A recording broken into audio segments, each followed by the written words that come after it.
Hello, welcome back to my channel. This is yours truly, 50 only, and it's great to be back. I'm going to be talking about the House of Payne, which has returned, and I'm excited about that. So we're going to do episode 1 of season 8. It's entitled A Painful Lesson. If you like this video, please like, comment, and subscribe, and hit that notification bell. That'll let you know when I do another video. So let's get into this episode. So it starts off with Lisa and Aunt Ella in the kitchen, and Aunt Ella's on the phone, and she's trying to find out where CJ is, because let's just kind of recount what happened at the end of the final episode of season 7. CJ was called into an emergency situation at work, and so he left over Aunt Ella and Uncle Curtis's house.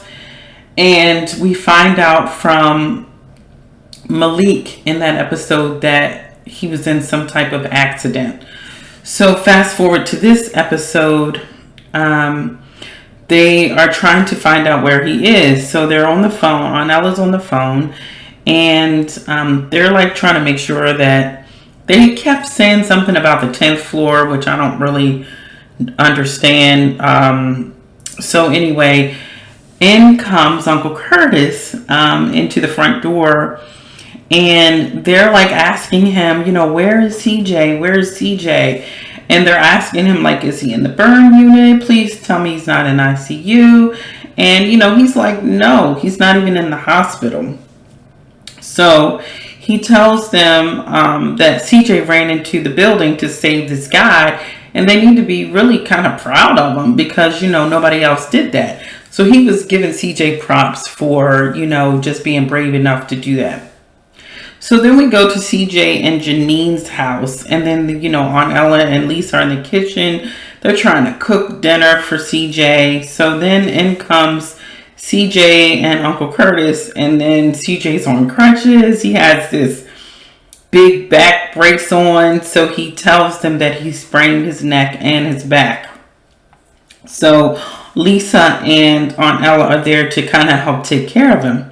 So Uncle Curtis leaves, he talks about because CJ needs pain medicine. The doctor's like, basically, you just need to take pain medicine and you need to rest. So Uncle Curtis is like, well, I'm going to go get some home remedies for some back pain.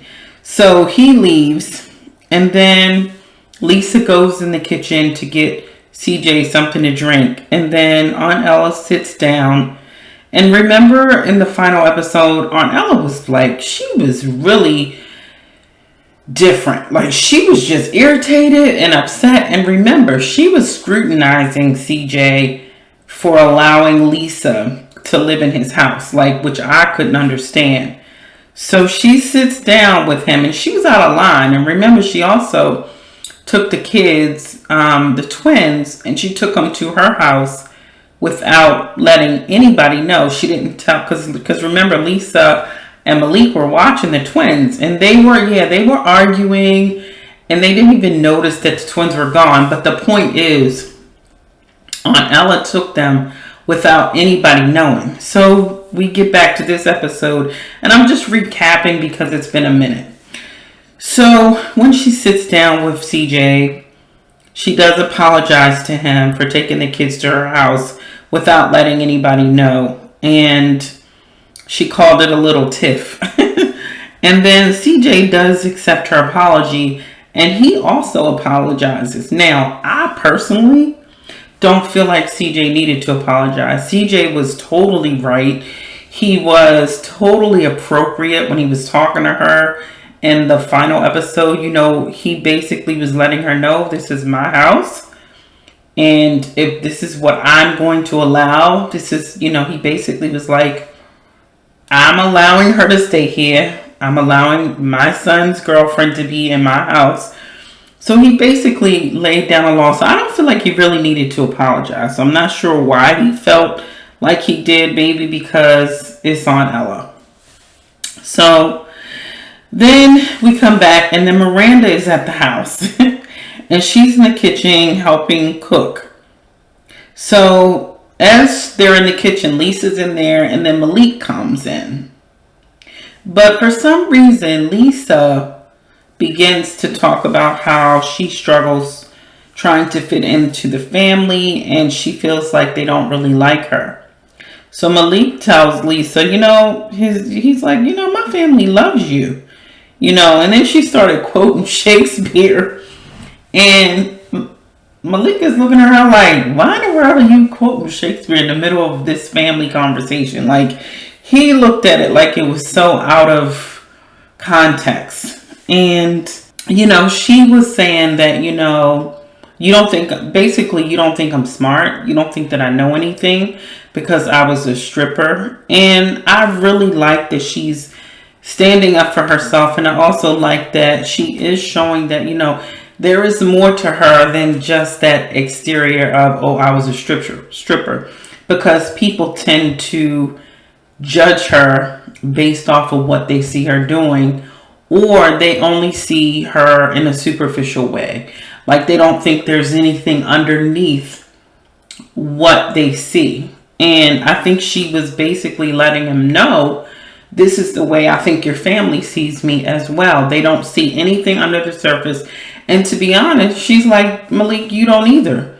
Because for you to sit there and say to me, why am I quoting Shakespeare in the midst of this conversation, tells me that you don't think I know anything. And so I kind of really felt for her in that moment. And it just goes to show you, you can't judge a book. And that is so true. You can't judge a book by its cover.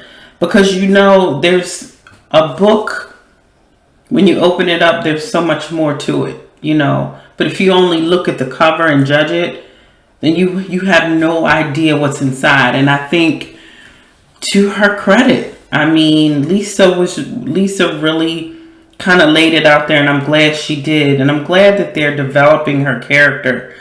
That she's just not this flighty, that says anything out of her mouth type person.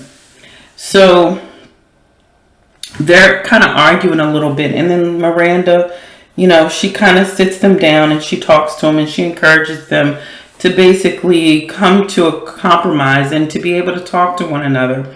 And she lets them know, if I had somebody that would have sat me down and talked to me like this, I probably wouldn't be in the situation I'm in, meaning her divorce. But this is the thing. and I think Miranda had that, because to be honest with you, Aunt Ella, she really spent a lot of time talking to Miranda and to Galvin. During the times that they were going through, like, she would try to talk to them. Even Uncle Curtis tried to talk to them. So I'm not sure why Miranda said that. Miranda, what she should have said was, if I would have listened to what I was told, I wouldn't be in the situation that I was in. She made it sound like she never got any advice, but she did. So then Lisa basically tells Malik that she wants to be treated better. Like, I'm a person, I have feelings, and I want you to treat me better, and I don't see anything wrong with that. So then Lisa and Aunt Ella, it switches to them feeding CJ. And then all of a sudden, yay, we get a call from Janine. Janine calls CJ and checks on him. And she basically lets him know on the phone that there's some kind of media thing that she's doing where they talked about a breach in procedure during the fire. And they're looking for somebody to terminate. And CJ's like, he has no idea who they're looking at, and and even Aunt Ella's like, well, who in the world? Why would they be looking into somebody to terminate? And basically CJ's like, I don't know. So eventually he does find out that they are investigating him. And he does ask Uncle Curtis if he can appeal. And Uncle Curtis is like, yeah, you can. And he was like, it's something about department protocol and procedure. And Aunt Ella is like, yeah, but Uncle Curtis said that those review boards don't work out in the person being investigated's favor. So I do like CJ because CJ is such a man of honor. He talked about the guy Andre and how he said, my responsibility is to make sure this man goes home to his family. And remember, CJ lost a fireman in the old House of Payne. He did lose somebody, so he's very particular about that. He would rather risk his own life so that none of his men will get hurt. And I'm going to talk about that a little bit later. Lisa, and then it goes to Lisa and Malik, and they're like talking about their relationship, and they begin to give each other compliments, which I really like. Lisa, Malik tells her, you take chances. You are somebody that like he didn't say this, but like you're impulsive. You do things on a whim. You take risks. You take chances.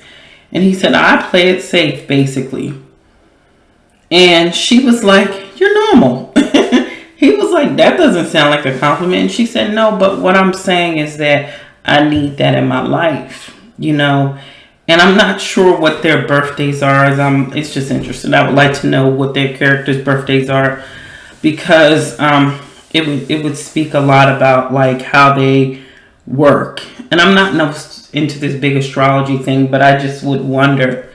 Be interesting to know. So anyway, I like that they were able to talk about each other and give each other compliments, and not, they're learning and they're growing. And remember, they're a young couple. He's still in college and they're having a baby. It's a lot of responsibility that they have on them right now. But what I like is that they are growing together. And so then it goes to Miranda. She comes in with this paperwork, and she tells CJ she filled out all his workman's comp, and she just needs him to sign the paper. And she's basically, and Aunt Ella's there, and she basically is like telling CJ, you just learn what you can control, and what you can't control, surrender to it and keep moving forward. That in itself will preach. Like, how many times do we get in situations and we want to be able to control it, but really we can't.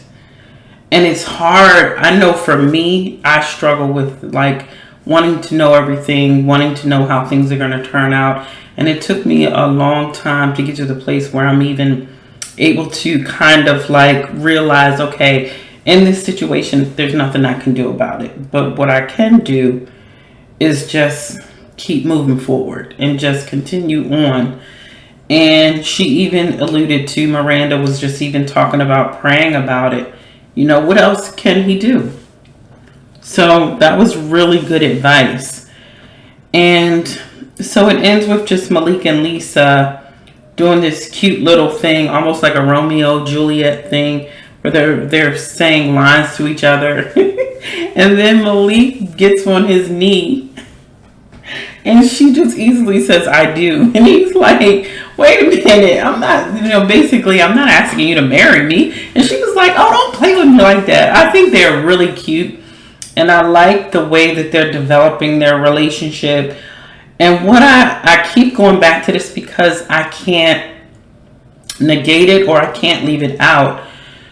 The examples that Malik had in front of him, we talking about Aunt Ellen, Uncle Curtis, we're talking about his parents, and I talked about these dynamics in another video, but the fact that he watched these couples go through whatever they've gone through and still stay together and still love each other after so many years, you see him falling in those same footsteps. You see him learning how to love Lisa, learning how to be that man for her, learning how to bear the burden, so to speak, of, like in her most vulnerable times, he's giving her that support. And I think it's a beautiful thing when I watch it, just how they're growing together and they're learning about each other, and they're open to one another. They're open to change. And so it's beautiful.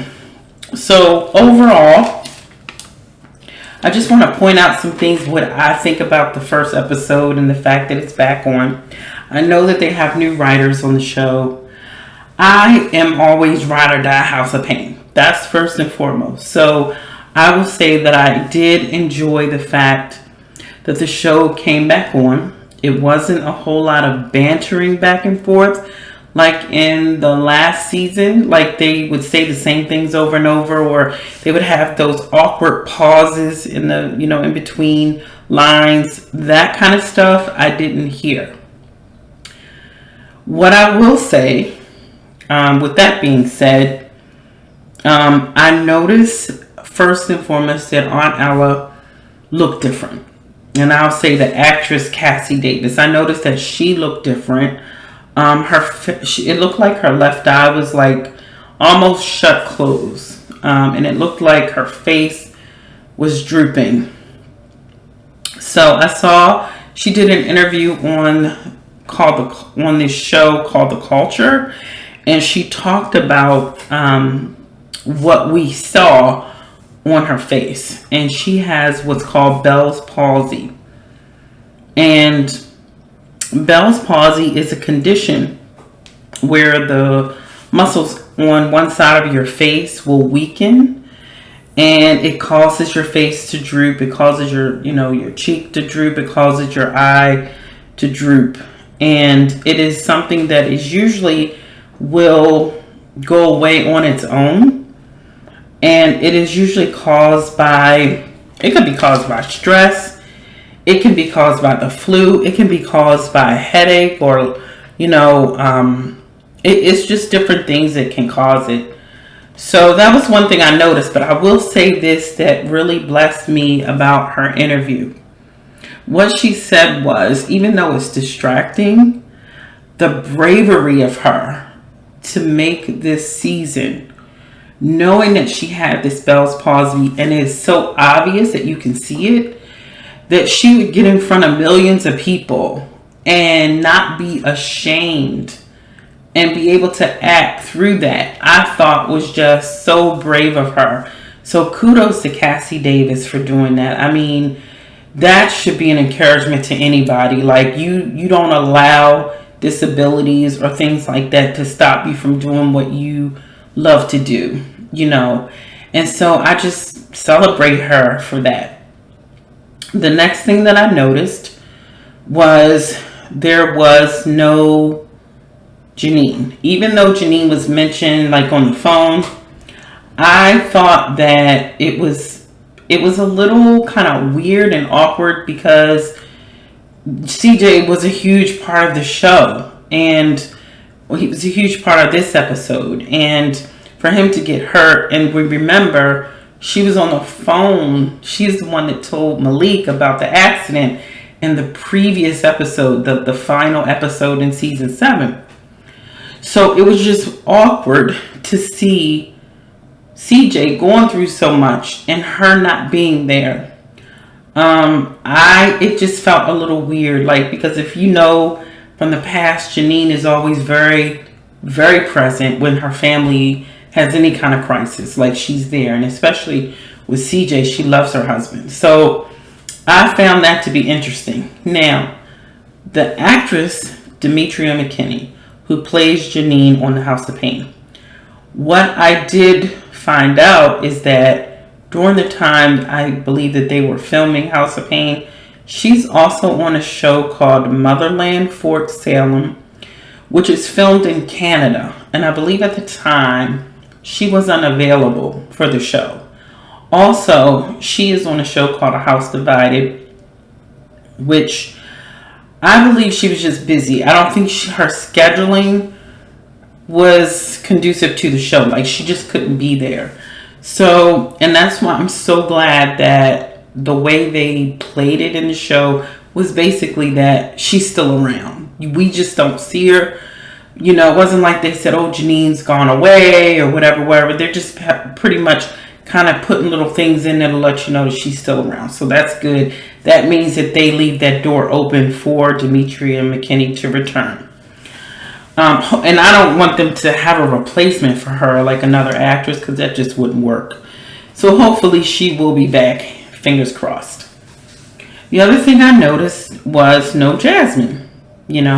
Jasmine's not there. Now, I don't know if you all remember, but I talked about this before as well in the final episode of season 7, where the actress China McClain, who plays Jasmine on the House of Payne, was talking about being killed off in the show that she had on Black Lightning. She talked about how she had planned on quitting the show anyway, but she was killed off on the show. Then she started talking about her not really enjoying Hollywood anymore, not really enjoying the things, what she was doing. She found a lot of problems with the industry, and she started really being vocal about it. But more than that, she was expressing like her desire to do more things around her religion, because she was talking about God a lot. And so I even begged the question if she would return to House of Payne for this season because of what she was saying. And she has a lot of videos now on YouTube, if you watch her, talking about God. And I think her desire is to draw people to Christ. And I don't know if she's coming back. I really don't. I mean, from the way that it looks, she was saying that from now on she wanted to do movies and shows that she really wanted to do and thought was important. And I don't know where House of Payne falls for her in that way. So that's one thing. The last thing that I noticed was Malik. Doc Shaw, who plays Malik, gained weight. Now, I remember in the last season, everybody, like I was reading a lot of comments, a lot of people talking about his weight, talking about how he looked sick, talking about how he didn't look right. And I mean, just going in on Doc Shaw, which I thought was terrible, because, he probably, from what I read, he just lost the weight. I mean, he did it the right way. I mean, he cut back on eating, and I mean, he worked out and he lost the weight. And people, it's funny. I just think that we have to be so careful not to bash each other and not to pick people apart, because, I don't know if he gained weight because he was being picked on so much, and because the media just like, people just were saying all these mean things about him, that he began to develop a complex about the way he looked, and which is a problem for me, because now that tells me that, he was affected greatly by what people were saying. It might just be that he didn't like the way he looked and he decided to gain the weight back. But I kind of don't think he would do that. I think he probably felt the pressure of what people were saying about him. I hope not. Either way, I think he looks good. I'm happy for him. I'm excited that he's still on the show. I think he's doing a great job. I overall, like I said, I enjoyed the episode. I am ride or die House of Payne. I am hoping to see Demetria McKinney back on the show, and I hope China comes back. I don't know if that's going to happen, but let me know what you think. That's pretty much it for my review of this episode. I did enjoy seeing my favorite family, and I will see you guys in the next video. You all have a great, great day.